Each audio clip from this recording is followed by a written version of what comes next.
Everyone, आप लोगों का स्वागत है मेरे एक और वीडियो में। आज का जो टॉपिक होने वाला है वो होने वाला है 20 अगस्त 2023 के टॉप 10 करंट अफेयर्स। तो ये 10 करंट अफेयर्स ही नहीं रहते हैं, बहुत ज़्यादा करंट अफेयर्स होते हैं क्योंकि मैं आपको डिटेल में पढ़ाता हूँ। मैं जब बीपीएससी प्रीलिम्स निकाला था तो मैं डिटेल में पढ़ के गया था, ये नहीं कि सिर्फ प्रश्न करके गया था। तो मैं उसी के अनुसार अपने अनुसार पढ़ा रहा हूँ आपको। जैसे मैं डिटेल में पढ़ा करता था उसी प्रकार आपको पढ़ाता हूँ। तो प्लीज़ आप डिटेल वाला पॉइंट को भी नोट करेंगे अपने कॉपी में और याद करेंगे। चलिए वीडियो की शुरुआत करते हैं, पर इससे पहले अगर हमारे चैनल को सब्सक्राइब नहीं किया है तो चैनल को सब्सक्राइब कर लेंगे और वीडियो अच्छी लगेगी तो लाइक कर लेंगे। चलिए पहला क्वेश्चन से शुरुआत करते हैं। किस वर्ष तक भारत सरकार का लक्ष्य हर घर में नल से जल तथा स्वच्छ जल की आपूर्ति करना है? आपके ऑप्शन है फर्स्ट नंबर 2024, दूसरा है 2023, तीसरा है 2025 और चौथा है 2030। तो इस प्रश्न का सही आंसर हो जाएगा, पहला का आंसर हो जाएगा पहला नंबर 2024। आइए देखते हैं कि भारत सरकार का 2024 में और क्या क्या लक्ष्य है। 2024 में भारत सरकार के अन्य लक्ष्य, पहला है कृषि में शून्य डीजल उपयोग तथा नवीकरणीय ऊर्जा के इस्तेमाल का लक्ष्य। ये नवीकरणीय ऊर्जा क्या होता है? ये ऐसा ऊर्जा है जो कि प्रकृति रूप से पाया जाता है और ये कभी खत्म नहीं होगा। एग्जाम्पल से समझते हैं, जैसे सूर्य का किरण, सौर ऊर्जा जिसको बोलते हैं, पवन ऊर्जा, हवा जिसको बोलते हैं, जल से भी बिजली बनता है। तो ये तीनों हो गए नवीकरणीय ऊर्जा। और अनवीकरणीय ऊर्जा क्या होता है? ये भी प्रकृति में पाए जाते हैं पर इसका स्टॉक है, जैसे कोयला, जैसे पेट्रोलियम, जैसे नेचुरल गैस। ठीक है, चलिए दूसरा नंबर है सबके लिए आवास मुहैया कराना, आवास मतलब घर। तीसरा है डिजिटल रेडियो लॉन्च करने का लक्ष्य है। चौथा है सड़क दुर्घटना से होने वाली मौतों को 50% तक कम करने का लक्ष्य। वहीं पांचवा है भारतीय अर्थव्यवस्था को $5 ट्रिलियन इकोनॉमी बनाने का लक्ष्य 2024-25 तक है। सेकेंड नंबर है फोर्ब्स शक्तिशाली महिला सूची 2022 में 100 सबसे शक्तिशाली महिलाओं की सूची में प्रथम स्थान यूरोपीय यूनियन के अध्यक्ष उर्सुला वॉन डेर लेन का है। इनमें निर्मला सीतारमण का स्थान कितना है? निर्मला सीतारमण कौन है? भारत के वित्त मंत्री हैं, यानी हमारे देश की वित्त मंत्री हैं। फर्स्ट नंबर ऑप्शन है 23वां, दूसरा है 36वां, तीसरा है 53वां और चौथा है 67। तो जल्दी से बताएंगे। तो दूसरा का सही आंसर हो जाएगा दूसरा नंबर 36वां।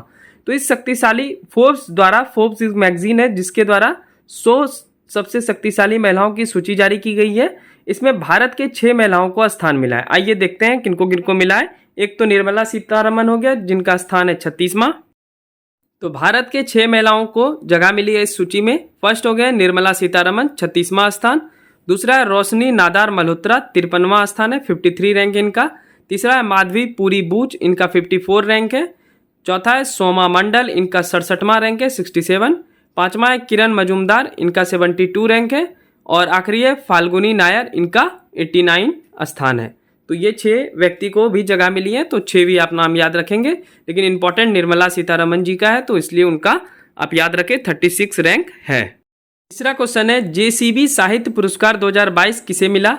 आपके ऑप्शन है फर्स्ट नंबर शिव शंकरी, दूसरा बद्री नारायण, तीसरा खालिद जावेद, चौथा है सेहान करुणा तिलिका। तो अटेम्प्ट करेंगे, यानी तीसरा का सही आंसर हो जाएगा तीसरा नंबर खालिद जावेद।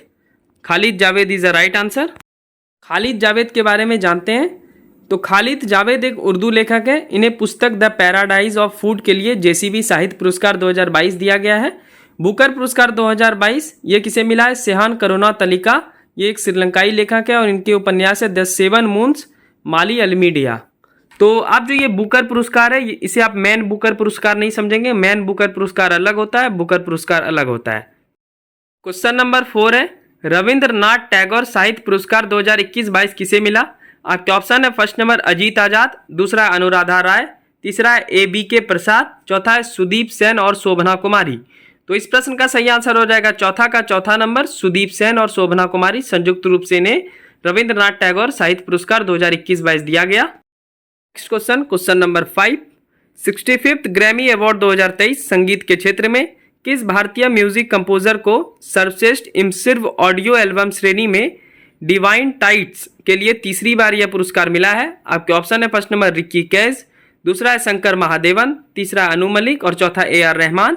तो इस प्रश्न का सही आंसर हो जाएगा पांचवा का पहला नंबर रिकी कैज। ये इंपॉर्टेंट क्वेश्चन है और कभी कभी ऐसा भी पूछ लेता है स्टैटिक्स में कि ग्रैमी अवार्ड किससे संबंधित है, तो संगीत से संबंधित है। क्वेश्चन नंबर 6 है 68 राष्ट्रीय फिल्म पुरस्कार 2022 में सर्वश्रेष्ठ फिल्म का अवार्ड किसे मिला? आपके ऑप्शन है first number the Kashmir files, दूसरा सोराराई पोट्टू, तीसरा विक्रम वेदा, चौथा गंगूबाई काठियावाड़ी। तो इस प्रश्न का सही आंसर हो जाएगा 6 का दूसरा नंबर, सोराराई पोटू। नेशनल फिल्म इंपॉर्टेंट हो जाते हैं और सारे फिल्म फेस्टिवल से, ऑस्कर हो गए, कांस हो गए, या फिर नेशनल फिल्म फेस्टिवल हो गया, ये सब इंपॉर्टेंट हो जाते हैं। इसमें जो पुरस्कार मिलता है ये ज़्यादातर एग्जाम में आते हैं। तो 6 का सही आंसर हो जाएगा दूसरा नंबर, सोराराई पोटू। स्टेट राष्ट्रीय फिल्म पुरस्कार 2022, फर्स्ट है सर्वश्रेष्ठ अभिनेता, सूर्या तथा अजय देवगन को ये पुरस्कार मिला। दूसरा है सर्वश्रेष्ठ अभिनेत्री, ये अर्पणा बाल मुरली को मिला है। तीसरा है सर्वश्रेष्ठ निदेशक, सच्चिदानंद KR को मिला, यानी बेस्ट डायरेक्टर का अवार्ड। 4 नंबर है most film friendly state, Madhya Pradesh.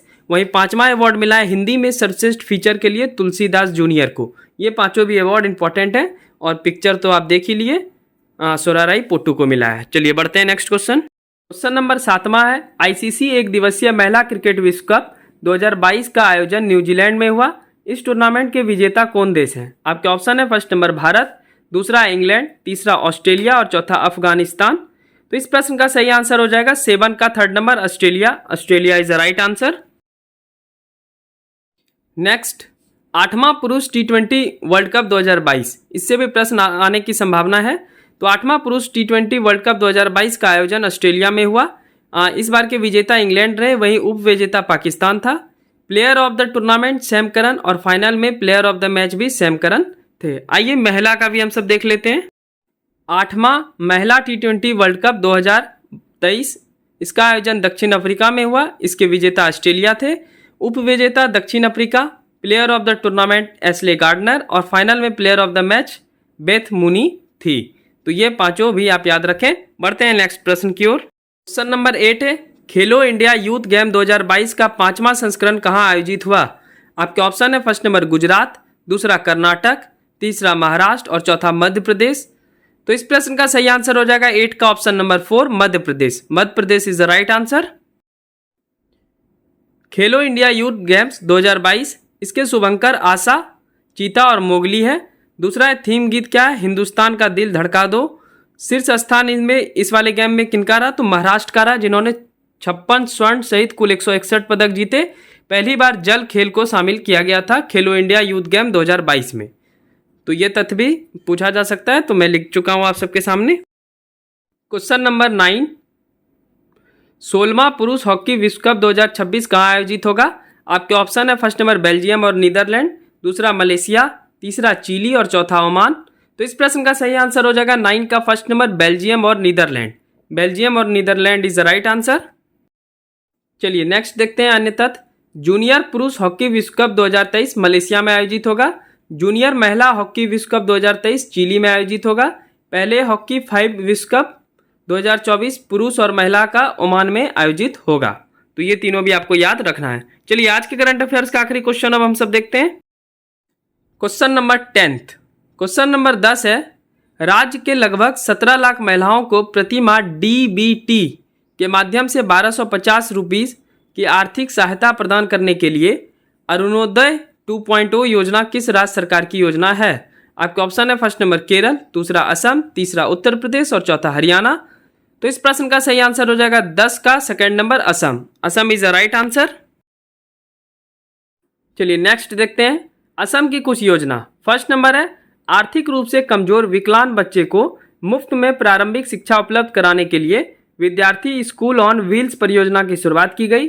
दूसरा है, स्वदेशी महिला बुनकरों को सशक्त बनाना तथा हथकरघा वस्तुओं को प्रोत्साहित करने के लिए स्वनिर्भर नारी योजना की शुरुआत की गई। तीसरा है, मानव बस्तियों में हाथियों के प्रवेश को रोकने के लिए उनके मार्ग में मधुमक्खियों की बाड़ लगाने के लिए रिहैब प्रोजेक्ट शुरू की गई। चौथा है, राज्य के प्रशासन में सुधार करने हेतु राज्य सचिवालय में लंबित फाइलों को तेजी से निपटान करने के लिए प्रोजेक्ट सद्भावना शुरू की गई है। तो ये 4 योजना भी आप असम सरकार की याद रखेंगे। तो ये था 20 अगस्त 2023 के टॉप 10 करंट अफेयर्स। तो इसलिए मैं बताता हूँ कि आप डिटेल में पढ़ेंगे तो सिर्फ ये 10 क्वेश्चन नहीं रहता है, ये लगभग 30 से 35 क्वेश्चन का एक समग्र बन जाता है। तो आपको डिटेल वाला भी लिखना है कॉपी में और याद करना है, क्योंकि किसी से भी प्रश्न बन सकते हैं।